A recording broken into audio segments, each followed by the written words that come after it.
Bonjour encore et merci beaucoup. Excusez-moi que... Voilà, merci beaucoup pour votre présence dans notre émission. Il y a une question qu'on se pose aussi, hein, comme vous et moi, nous nous posons la question, est-ce que l'armée congolaise suit-elle les débats qui se trouvent sur les réseaux sociaux? Est-ce que l'armée congolaise est-elle informée de ce qui se passe sur les réseaux sociaux? Je vais vous faire une petite analyse pour vous faire comprendre. Il y a des images qui sont parties, qui sont venues sur les réseaux sociaux. On nous a dit que Paul Kagame était au Qatar. La question que je me pose, est-ce que l'armée congolaise a-t-elle analysé les raisons pour lesquelles Paul Kagame est parti au Qatar? La deuxième chose, sur les réseaux sociaux, on nous a montré des fils indiens, des soldats rwandais en train de se diriger vers une direction. Ils quittent Nyangezi, ils quittent Walikale, ils quittent Kichanga, ils sont en train de se diriger vers une direction. Alors que pendant ce temps, les mines de Roubaïa étaient menacées d'être prises. La ville de Roubaïa, la cité de Roubaïa était menacée d'être prise. Mais on voit les soldats rwandais, ils se pavadent, ils surquillent, ils traversent Bukavu, ils traversent Walikale, ils traversent beaucoup de villes. Vous voyez des soldats fatigués. L'armée congolaise a-t-elle compris d'où venaient ces soldats et où allaient ces soldats? Ou alors elle a compris peut-être que c'était un repli stratégique ou bien Kagame était en train de se retirer pour quitter le pays? Nous ne faisons pas l'armée. Vous voyez, nous, quand nous faisons des analyses, nous avons tendance à dire des choses sans connaître ce qui se passe dans l'armée. Et d'ailleurs, même ce que je vais dire, je suis conscient que je ne connais rien de ce qui se passe dans l'armée. En tout cas, je ne connais rien. Mais seulement nous remarquons certaines choses et nous disons, nous appelons ces choses des erreurs ou des défauts ou alors des trahisons.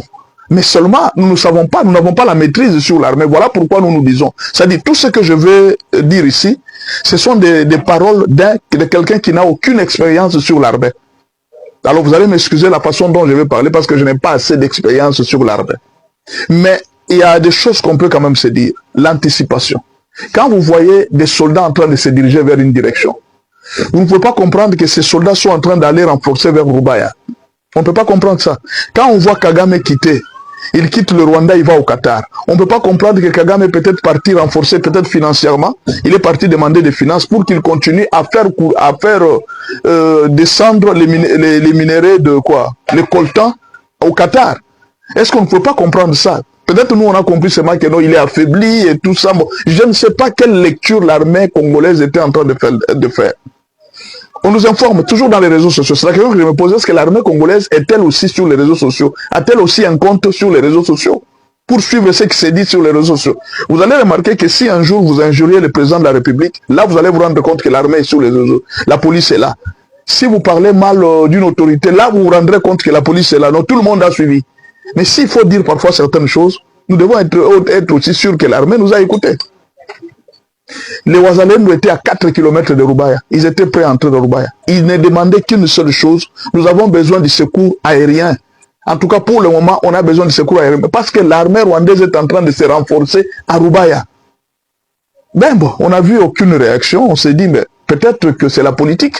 Peut-être on ne sait pas qu'est-ce qui se passe avec l'armée congolaise. On ne sait pas. Mais qui peut condamner l'armée congolaise? Qui connaît quelque chose en armée? Nous autres là. En tout cas, est-ce que nous avons un mot à dire à l'armée? Qu'est-ce que nous pouvons dire à l'armée? Ce sont des experts. Ces gens sont engagés par le frais de l'État. Ils sont payés par l'argent que nous payons, l'argent d'impôts et tout ça. On les forme, on leur donne des instruments de guerre, on leur donne l'intelligence, on donne tout à l'armée pour que l'armée se prépare sérieusement à la guerre. Mais alors, il ne faut pas reprocher à l'armée d'avoir commis une erreur. Je ne sais pas. Mais nous, là, l'analyse que nous faisons, c'est l'analyse des gens qui ne sont pas experts en armée.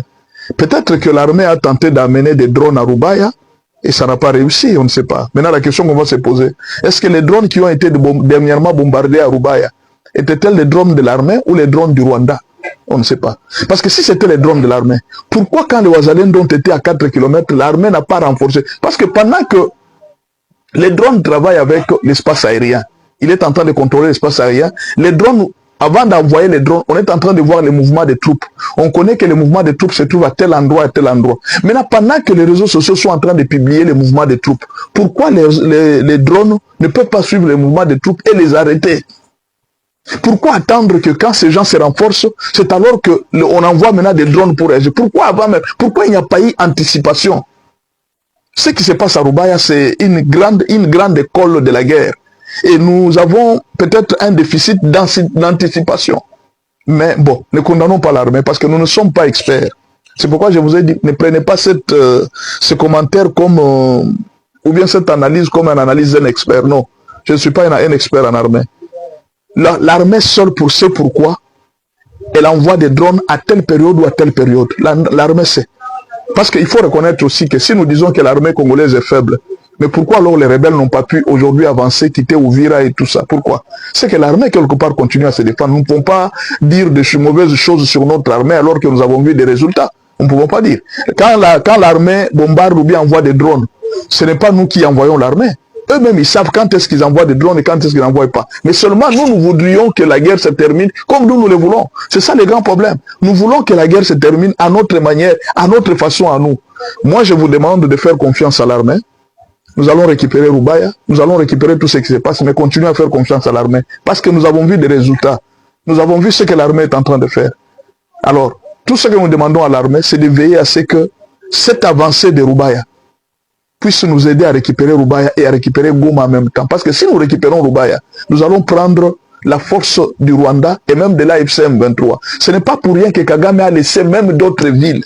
Et maintenant, là, vous allez comprendre même les raisons pour lesquelles Kagame était en train de lancer les soldats, même jusque vers Ouvira, vers où l'objectif c'était de préserver les minéraux de Roubaïa.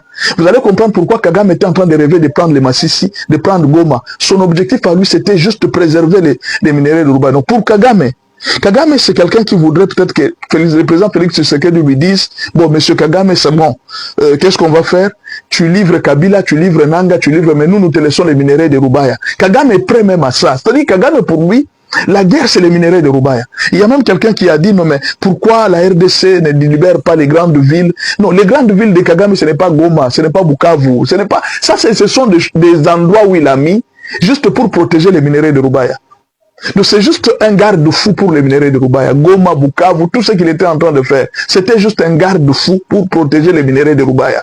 Vous voyez, Kagame fait tout pour protéger les minéraux de Roubaïa. C'était ça en fait la guerre. Et maintenant, l'armée congolaise jusque-là, elle vient de comprendre qu'il faudra comprendre les minéraux de Roubaïa. Mais malheureusement, on ne sait pas. Est-ce qu'il y a encore de la trahison au sein de l'armée? On ne sait pas. Est-ce que c'est juste une stratégie que l'armée est en train de prendre pour lancer l'attaque au moment voulu? Parce que nous avons vu, là on ne peut pas reprocher, dire que non, l'armée n'utilise pas les drones. Non. Nous avons vu comment est-ce que l'armée est en train d'utiliser les drones. Nous avons vu comment est-ce que l'armée est en train de travailler. La question qu'on se pose, est-ce que réellement, ce qui est à Kisangani, les rebelles ont-ils réussi à mettre à plat les drones congolais de sorte qu'on ne peut pas réagir? On ne sait pas. Alors, la question, c'est l'armée qui doit nous expliquer pourquoi quand les Wazalendo sont arrivés à 4 km de prendre les mines de Roubaïa, la cité tout entière de Roubaïa, pourquoi l'armée n'a pas envoyé des drones pendant que l'armée rwandaise était en train de se renforcer? Pour le moment, l'armée rwandaise s'est beaucoup renforcée et de plus en plus, il y a maintenant une très grande guerre autour de Roubaïa. Qu'est-ce qui empêche que dans les jours qui viennent, vous apprenez que non, les Wazalendo ont reculé un peu? On ne sait pas, c'est possible. Parce qu'ils se sont beaucoup renforcés, on leur a laissé beaucoup de temps pour se renforcer. Je vous ai déjà fait une vidéo dernièrement pour vous montrer que même ce que Kagame a fait pour Kisangani, il était juste en train de distraire les Congolais pour renforcer Roubaïa, afin de protéger les mines de Roubaïa. L'objectif de Kagame, c'est protéger Roubaïa. Il a pris Goma, Bukavu et tous ces soldats qui les a mis partout pour protéger Roubaïa. Et la preuve est là. Vous pouvez reconnaître la preuve. Quand Roubaïa a été menacé, il a retiré tous les soldats de Goma, de Kichanga, de Walikale, de partout. Il dit, venez et protégeons notre richesse, notre ville, notre bonheur. Et que fait l'armée pendant ce temps? L'armée doit prendre ses dispositions. C'est tout ce que nous demandons à l'armée. Travailler sérieusement pour que le 30 juin, en tout cas d'ici le 30 juin, Goma, Bukavu, Roubaïa soient libérés. Ça sera une grande fête pour ce 30 juin. C'est ce que je demande à l'armée. En tout cas, faites-nous plaisir qu'au bout de ce 30 juin, nous puissions faire une grande fête. Nous ne vous condamnons pas. Nous avons confiance en vous. Nous continuons à croire en vous, les Wazalendo. Nous ne savons pas ce qui se passe. Vous-même, vous avez l'expérience. Vous-même, vous savez ce que vous faites. Mais que ça ne soit pas de la trahison, s'il vous plaît. Que ça ne soit pas de la trahison. Travaillez sérieusement et efficacement pour que d'ici le 30 juin, nous puissions récupérer toutes ces villes qui sont à l'est de la RDC. Voilà. Merci beaucoup et à la prochaine. C'est quoi, monsieur le ministre? Ce qui se dialogue en esalemi sans bao basili mandoki. Bon, convaincre bango ndenge ni bati. Bao basili mandoki mama Myriam. Kobo sanate tozana doa, kobo sanate tozana Washington. Mais ba processus wana mi balé et botina no mbomate et plus d'une année après. Non, botina no mboma. Oh bon to bandaki ko zelate. Tozo zelate. Et zozo attend, mais yo moko na betelo li solo awa. Ya bao bakei pour na cesser les feux, ya ba prisonniers baza libérés. Donc, na betelo pe li solo. Il y a une réunion to salina ba américain pe réunion mo kwa mutuye ko salama le 24 juillet prochain tokoyo kamakambo ko ba makuna. Il faut considérer que nyonso ana tozo avancer parce que tozo un objectif madame bobo sanate ma nazo rappelé. Ça fait 30 ans na kabino na salarana na bano babotami pendant la guerre, baboti pendant la guerre, il faut que situation ana échangé. Et j'ai rappelé tout à l'heure que Bitumba ou même le président de la République a hérité de cette situation. Donc il y a un besoin que cette fois-ci bisonyo soto telema tokei na sima mokondi rempart toyokani to sali blanc. Je parle et je suis là.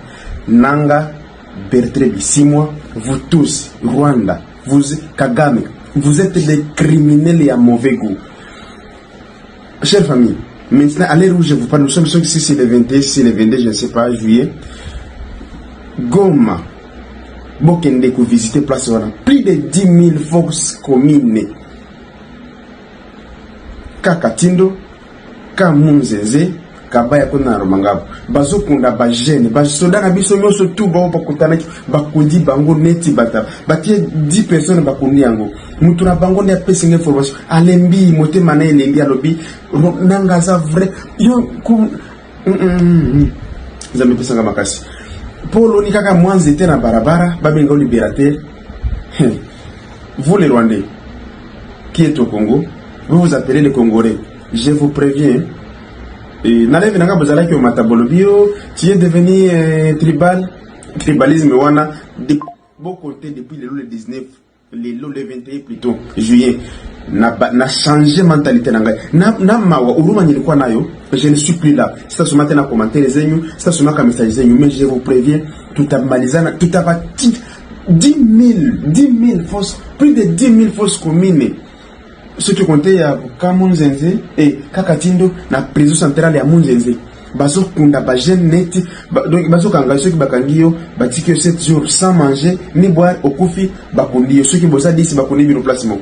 Moutona Bangone a pessinga pression, Nena Yebisi Bino, Ngana Lobby, Naza Jeune, je travaille avec la jeunesse du Kivu, Nord, Sud Kivu, Goma, Bukavu, Beni, Ouvira, un peu partout. Je suis là, ma voix arrive un peu partout. Et les jeunes, bajana baza simananga bajana bengi biko na nisaidia na kunisoutenir kulite ile kunafanya ile tribalisme mko asema mtaisantir ya bien wakati mko sikia video vous les Rwandais mwanze toka mujifunze kutoka murudie chez vous parce que c'est que nous allons faire plus question de pitié.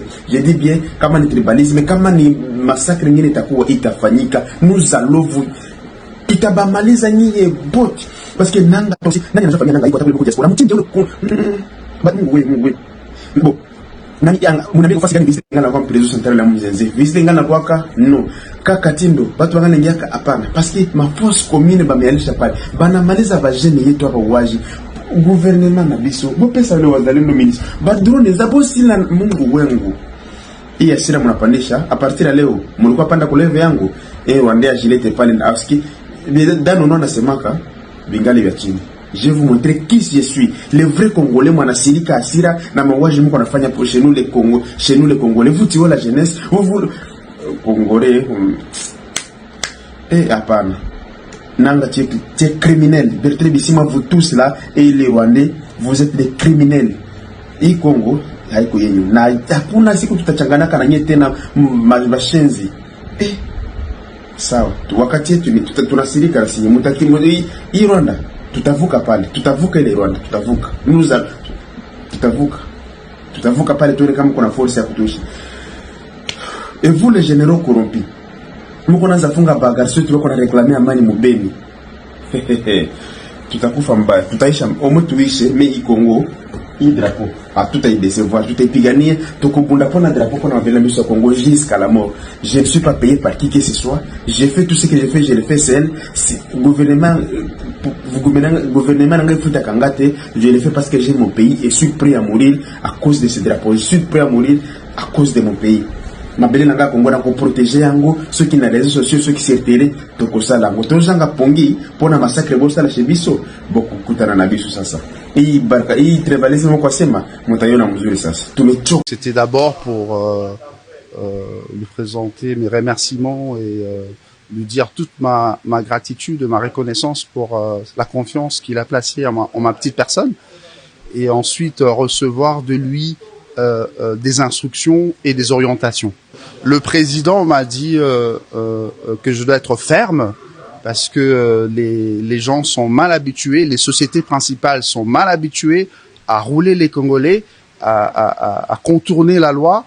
Sur ce point, je dois être vraiment intransigeant pour que cette fois-ci, la loi sur la sous-traitance soit un vrai levier pour la promotion d'une vraie classe des entrepreneurs congolais.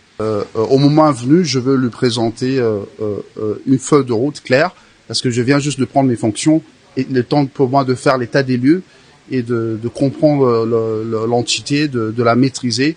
Je veux revenir auprès de son autorité pour ça.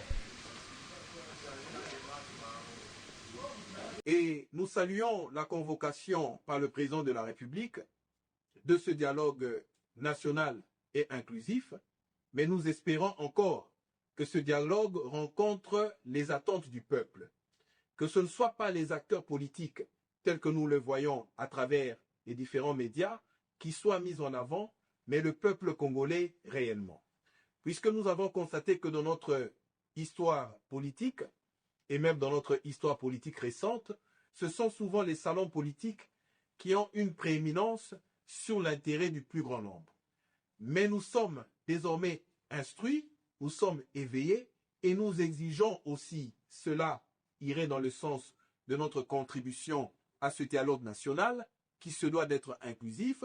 Notre contribution va dans le sens d'exiger à ce que le peuple congolais soit au centre du débat. Dans ce sens que l'on reconnaisse à la nation congolaise, qu'on reconnaisse à la population congolaise cette souveraineté.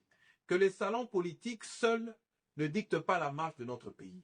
Les individus ont le droit de s'organiser en mouvement politique, de s'organiser en conviction politique, mais le fait de s'organiser de cette manière ne donne pas à qui que ce soit ou à un quelconque groupe de se substituer à 120 millions d'habitants. Nous voyons qu'il y a des leaders politiques qui sont prêts à participer à ce processus, mais le président de la République n'a pas prêté serment pour répondre à des injonctions qui viendraient de l'opposition. Le président de la République démocratique du Congo n'a pas prêté serment pour servir son camp politique, mais il a prêté serment pour garantir l'intérêt du peuple congolais tout entier. Et ce peuple congolais ne peut s'exprimer que sur base de l'article 5 de notre Constitution qui érige le référendum comme étant la voie par laquelle toute la population congolaise peut s'exprimer. Et nous voulons bien que ce dialogue soit un dialogue essentiellement inclusif et soit un dialogue qui ne vient pas pour le partage du pouvoir. Nous sommes fatigués de ce partage du pouvoir. Nous avons besoin que le président de la République saisisse cette opportunité pour cette fois-là écrire l'histoire. Une histoire qui va consacrer la rupture, une histoire qui va consacrer la délivrance du peuple congolais, qui cette fois-là, à travers un dialogue que nous voulons civique, sera instruit sur les atouts qu'il hérite de l'article 5 de la Constitution pour que, légalement et dignement, il s'exprime sur le destin et sur le sort de son pays. Assurance maladie obligatoire, le gouvernement met tout en œuvre pour la matérialisation effective de cette innovation majeure. Le mardi 21 juillet 2026, le vice-premier ministre, ministre de la fonction publique, Jean-Pierre Liaou, et le ministre de la Santé, Samuel Roger Kamba, ont échangé sur les derniers réglages avant la date butoir de ce nouveau système visant la suppression de la ruine financière des familles face aux dépenses maladie imprévues. La rencontre a abouti au fait que nous allons avoir cette grande discussion avec les partenaires sociaux qui sera organisée par une petite équipe technique que nous venons de mettre en place et qui, dans les jours qui viennent, très rapidement, nous allons faire aboutir donc cette réforme de l'assurance maladie obligatoire pour permettre aux gens de ne plus payer les soins eux-mêmes le jour où ils tombent malades. L'idée, c'est que quand vous êtes malade, votre assurance vous protège. Et ça va permettre à ce que tout le monde accède aux soins de santé de qualité quel que soit son niveau de revenu, parce que la protection sera organisée en amont. C'est une cotisation partagée entre les employeurs et l'employé. Les employeurs, en l'occurrence ici, l'État, va payer 2% et l'employé va payer 0,5%. Ce qui montre que c'est une cotisation très simple, très modique, mais qui vous permet d'accéder aux soins de grande qualité. Cette initiative marque une rupture majeure avec le système de santé traditionnel congolais. Et pour garantir l'adhésion de tous les acteurs, le gouvernement privilégie le dialogue avec les partenaires sociaux en vue de les sensibiliser sur les modalités d'application. Nous sommes arrivés à la fin de cette édition. Merci à vous de nous avoir suivis jusqu'ici. Si vous avez apprécié ces contenus, n'oubliez pas de vous abonner à notre chaîne, d'activer la cloche de notification pour ne rien manquer de nos prochaines vidéos. Likez et partagez cette vidéo. On se retrouve très prochainement. À bientôt.